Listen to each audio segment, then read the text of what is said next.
O desánimo era esta mañá a tónica xeral entre os comerciantes de Boiro. Se ben o tempo chuvioso non acompañaba, a entrada en vigor das novas restricións, co adianto do horario de peche, agura unha caída generalizada das vendas. Nos perjudica, en plan, evidentemente, que xa adelante son 2 horas e media las que perdemos, pero bueno, yo creo que es una medida que hai que tomar.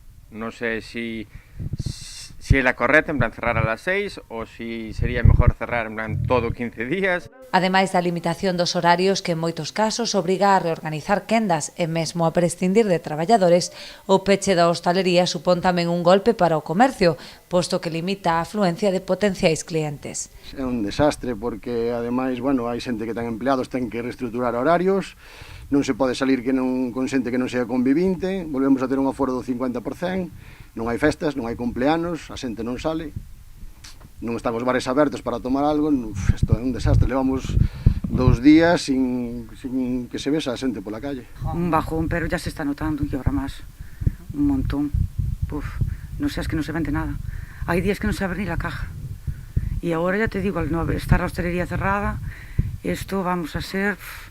e aguantar lo que se puede, cando se puede aguantar, pues tendrá que cerrar. Se ben consideran que estas restriccións suporán un pau para o sector, recoñecen que non chegan en mal momento, pasada xa a campaña forte de Nadal, onde as vendas se mantiveron. O mes de xaneiro xa é un mes despois de que pasan as fechas de Reis, que xa non é un mes bo en canto a ventas. Entón, bueno, se hai que cerrar, pois mellor cerrar agora que ao mellor de cara a unha Semana Santa ou de cara a unha campaña de verán, que aí sempre temos máis venta. Pechar sempre é malo, económicamente sempre é malo, pero bueno, sempre é preferible agora que vas para adiante. Nosotros tuvimos la suerte que en nuestra temporada fuerte estuvimos abiertos.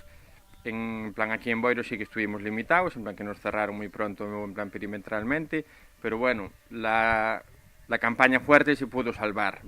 Aínda así, a maioría cree que as 3 semanas decretadas inicialmente non serán suficientes e auguran que a situación podería prolongarse ata pasada a Semana Santa. A min isto está me recordando a primeira vez que nos encerraron na casa, dixeron que eran 15 días e votamos 3 meses, está me recordando esta situación. Agora mesmo están chegando todos os pagos, o IVA, o IRPF, non hai un plan serio de rescate para o noso sector, e a verdad que está moi preocupado. Yo lo de las 3 semanas no me lo creo, yo creo que va a ser un mes o 2 meses tranquilamente, pero bueno, son medidas que hai que tomarlas.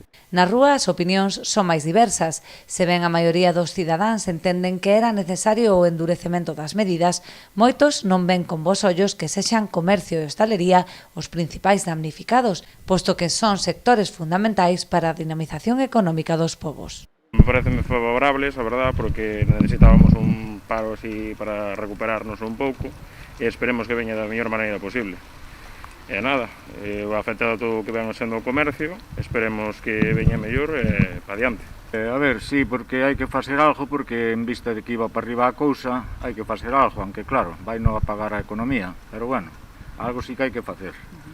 Un paronciño que non sea moi largo e que vaya todo ben. Pero agora isto é un desastre. Non sei que é mellor cerrar ou ter a ver, tampouco agora para a economía, non sei se vamos morrer de fame ou morrer do coronavirus, isso que me chama.